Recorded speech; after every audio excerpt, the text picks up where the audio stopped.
¿Vos qué opinás? ¿Todo el mundo está un poco loco? ¿Existe la normalidad? ¿Qué factores influyen en nuestra salud mental? En este espacio de Radio Bicicleta abordamos distintos temas relacionados con el bienestar psicológico, emocional y social de las personas. En cada episodio entrevistamos a especialistas que desde el campo de la psicología, la psiquiatría, la educación y otras áreas comparten conocimientos, experiencias e investigaciones para reflexionar sobre lo que nos pasa individual y colectivamente. También para desarrollar herramientas que nos ayuden a cuidarnos más y mejor. Mi nombre es Lucenfa y este podcast se llama De la Cabeza.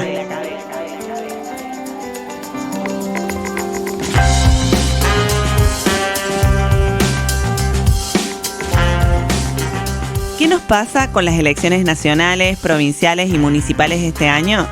¿Tenemos indiferencia, entusiasmo, preocupación, efusividad, bronca? ¿Votamos con la razón, con la emoción, con la ideología? Estos temas pueden ser abordados desde el campo de la psicología, el cual en algunas líneas de investigación estudia cómo se toman estas decisiones que resultan muy trascendentales para los ciudadanos y para el sostenimiento de la democracia. Un equipo de investigación de Córdoba, del CONICET y de la UNC realizó varios estudios sobre estos tópicos y hoy vamos a conocer algunos hallazgos.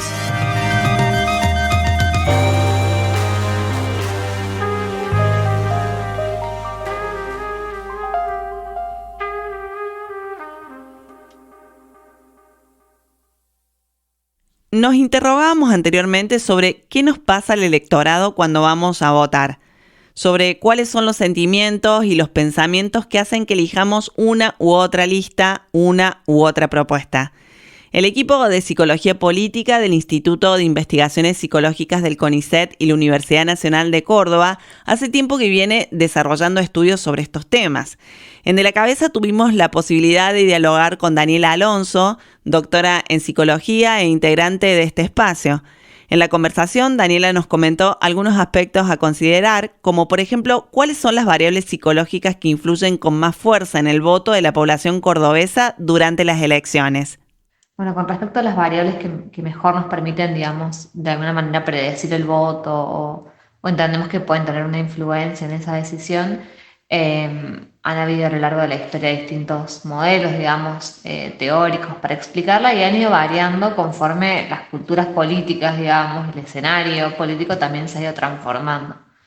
Entonces, las dimensiones que son más explicativas varían mucho dependiendo de si hablamos de un candidato que se presenta a reelección o no, de si hablamos de un contexto donde hay perfiles como ideológicos claros de los partidos políticos, o si la oferta es muy amplia o muy acotada.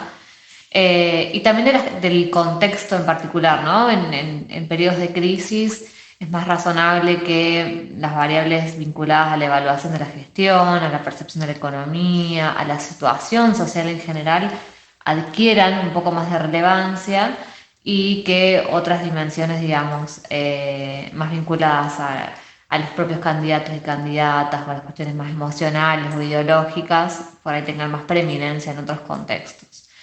En la actualidad no sabemos qué puede llegar a pasar, pero es cierto que hay un clima social y un poco a veces estimulado por los medios que es un poco negativo, por supuesto sumado a la crisis, y todo ese componente emocional puede tener un peso, digamos, importante en la decisión. Los datos que tenemos de elecciones relativamente recientes y de votantes de Córdoba es que encontramos bastante coherencia entre las posiciones ideológicas de las personas y el candidato o el espacio político al que eligen. O sea que más allá de las variaciones por el contexto y demás, hay una identidad partidaria, ideológica que siempre, digamos, tiene peso en una gran proporción de la población que no es toda. Por otro lado, la académica también indicó cómo participan la razón y la emoción en estas decisiones relacionadas con el voto. Con respecto al rol de la razón y de la emoción en la toma de decisiones políticas, en la decisión del comportamiento de voto, es interesante empezar a pensarlas no como dos elementos antagónicos, sino como aspectos complementarios de la decisión. Si no existe una decisión puramente racional y objetiva en la que la emoción no esté involucrada, ¿sí? La emoción es parte del proceso de toma de decisiones y es uno de los elementos que nos ayudan, digamos, a simplificarnos el mundo político, a orientar nuestra conducta. En este sentido, los modelos más tradicionales tendían a pensar que las personas tomábamos decisiones buscando maximizar nuestras ganancias, reducir nuestros costos, una teoría económica del razonamiento. Y la evidencia ha ido destronando esas explicaciones porque efectivamente no somos calculadoras perfectas ni tenemos toda la información disponible para tomar decisiones, sino que tratamos de usar ciertos atajos cognitivos que en psicología les llamamos heurísticos, que nos permiten simplificarnos el mundo político y orientar nuestras decisiones. Por ejemplo, la identidad partidaria, la ideología, las opiniones, digamos, de las personas que nos rodean, por supuesto la información que circula en los medios de comunicación, las dimensiones emocionales, son todos aspectos que van a ir contribuyendo en conjunto a que nos formemos una idea de candidatos, candidatas y que tomemos una decisión. Además, precisó qué rol cumplen la tradición y los grupos sociales como elementos también de peso al momento de elegir una u otra lista. Con respecto a la tradición y a la pertenencia grupal, que suelen estar muy asociadas a la identidad partidaria, estos elementos solían ser muy predominantes en los primeros modelos que trataban de explicar el voto, ¿sí? En modelos que se basaban mucho en dimensiones inclusive sociodemográficas, ¿sí? Había una relación entre la pertenencia a determinada clase social o etnia o grupo etario y el ejercicio de un determinado voto, ¿sí? De votar a determinado partido político. Eso es cierto que ha ido perdiendo, ¿sí? Relevancia en el tiempo conforme las sociedades se han vuelto más complejas, ¿sí? Y estas identidades ya no son tan firmes. Mismo sucede con las identidades partidarias, ¿sí? Hace unos años había hasta una cuestión hereditaria, ¿sí? En las identidades partidarias, en la idea de pertenecer a una familia radical o peronista, y que eso tuviera cierta tradición que es seguida de generación en generación y que iba a determinar nuestro comportamiento político.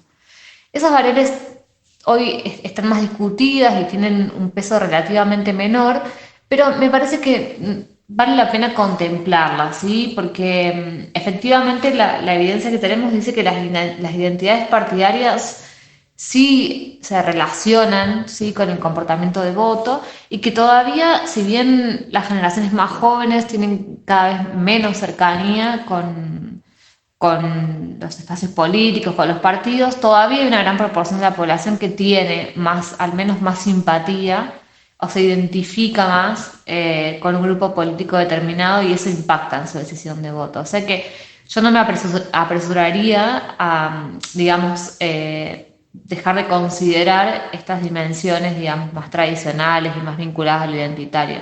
Sobre todo porque vemos que, especialmente en los grupos jóvenes, digamos, pero bueno, en cualquier edad, los pares, el contexto, el entorno van a tener siempre una influencia o una injerencia notable en muchas de estas decisiones políticas. Por otro lado, también conversamos sobre cómo viven los jóvenes este momento clave de la democracia y cómo se sienten en relación a los espacios y procesos políticos del país. Con respecto a las juventudes, tenemos un proyecto que estamos desarrollando hace poco donde nos interesa trabajar un poco sobre las competencias cívicas de adolescentes y jóvenes y hicimos algunos breves estudios y lo que más identificamos en las juventudes es un crecimiento de la apatía, ¿sí? De la distancia que sienten con la política como herramienta, ¿sí? Con lo político, especialmente con los espacios formales de la política, así con los partidos, candidatos, candidatas, elecciones. Los niveles de identificación con los espacios políticos fueron en general relativamente bajos, ¿sí? Y los problemas que plantearon como relevantes fueron un poco distantes de la agenda que se suele discutir en esos espacios. Entonces, también encontramos que hay un bajo conocimiento, ¿sí?, político, tanto cívico, ¿sí?, como de las instituciones políticas, el funcionamiento del Estado, etcétera, como político en cuanto a los distintos actores del campo de lo político. Y también un bajo interés. Entonces es difícil predecir ese voto de los jóvenes y entender cuál es la materia de la cual está hecho, ¿sí? De todas maneras, a veces se subestima a estos grupos, tanto a los jóvenes como a otros grupos que se perciben como distantes de la política, y se cree que solo votan como con base en el enojo, con algunas cuestiones superficiales que ven en los medios. Pero la realidad es que hay bastante coherencia ideológica entre lo que creen sobre cómo deberían resolverse ciertos problemas o cuáles son las prioridades y las decisiones electorales o las afinidades políticas que tienen. Entonces, yo no me apresuraría a subestimar, digamos, la capacidad política o, digamos, el conocimiento de estos grupos en particular. Finalmente, es importante aclarar que estas investigaciones se realizaron en la población cordobesa y su anclaje es local. Aún así, hay elementos que permiten pensar algunas tendencias globales en relación a la política. Así también lo explicó Daniela Alonso. Con respecto, digamos, a lo local, regional, internacional y demás, estos modelos que tratan de explicar el comportamiento electoral u otros comportamientos políticos, en general se tratan de explicar como de un modo global, ¿sí? Se tratan de aplicar a distintos contextos. Es cierto que cuando queremos trasladar modelos teóricos que vienen de otras culturas políticas, nos encontramos con algunas barreras porque, bueno, nuestra cultura política, como cualquier otra, tiene sus particularidades, ¿sí? Entonces, muchas veces los modelos son muy buenos para explicar el voto en sociedades bipartidistas o donde los clivajes, digamos, ideológicos son muy claros. Y en Argentina eso no es tan así, ¿sí? Ni siquiera a nivel partidario. Uno podría asociar un partido con una ideología, pues los partidos mismos son bastante variados, si bien hay algunos que son claramente de derecha y otros desde el centro o centro-izquierda, pero digo, tienen un espectro amplio dentro de los partidos. Entonces, eso hace que sea más difícil de explicar el voto en esos contextos. De todos modos, sí hay algunas tendencias que uno puede identificar como globales, que tienen que ver con la conflictividad política, que tienen que ver con el corrimiento de las agendas, digamos, hacia la derecha y la extrema derecha. Esta percepción que aparece de golpe como que lo revolucionario o lo distinto es lo que desde nuestra perspectiva es lo conservador, o lo hegemónico o lo de derecha. Entonces sí hay algunas tendencias que son un poco globales, pero me parece que siempre es más valioso tratar de pensar los fenómenos situados localmente y entender las particularidades de cada una de las coyunturas, ¿sí? Y eso aplica un poco para el escenario político cordobés, que a veces es un poco difícil de comprender desde la centralidad de Buenos Aires y demás, porque no se comprende especialmente el rol que tiene el peronismo en Córdoba, porque justamente no se identifica ni se alinea con el kirchnerismo, que es la versión más predominante del peronismo a nivel nacional. Entonces tiene sus propias particularidades y, como decíamos antes, hay algo de la tradición, hay algo de la identidad cordobesa que se juega en la decisión electoral y que es interesante atenderla. Conversábamos entonces con Daniela Alonso, doctora en psicología e integrante del equipo de psicología política del Instituto de Investigaciones Psicológicas del CONICET y la Universidad Nacional de Córdoba. Ella nos comentaba algunos aspectos que se pueden abordar desde su campo de trabajo sobre cómo las personas tomamos las decisiones al momento de votar, en particular sobre la base de estudios realizados en Córdoba.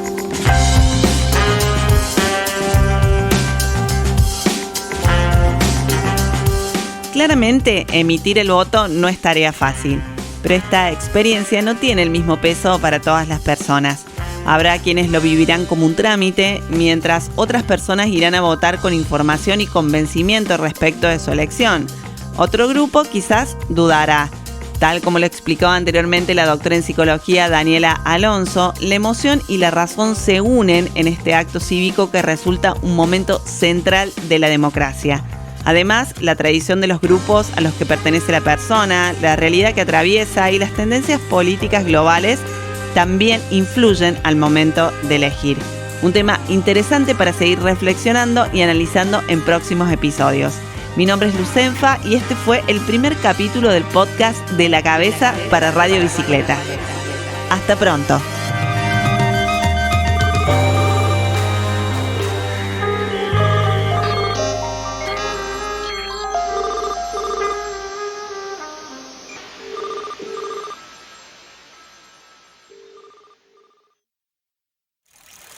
Este podcast que acabas de escuchar es un contenido original y exclusivo de Radio Bicicleta.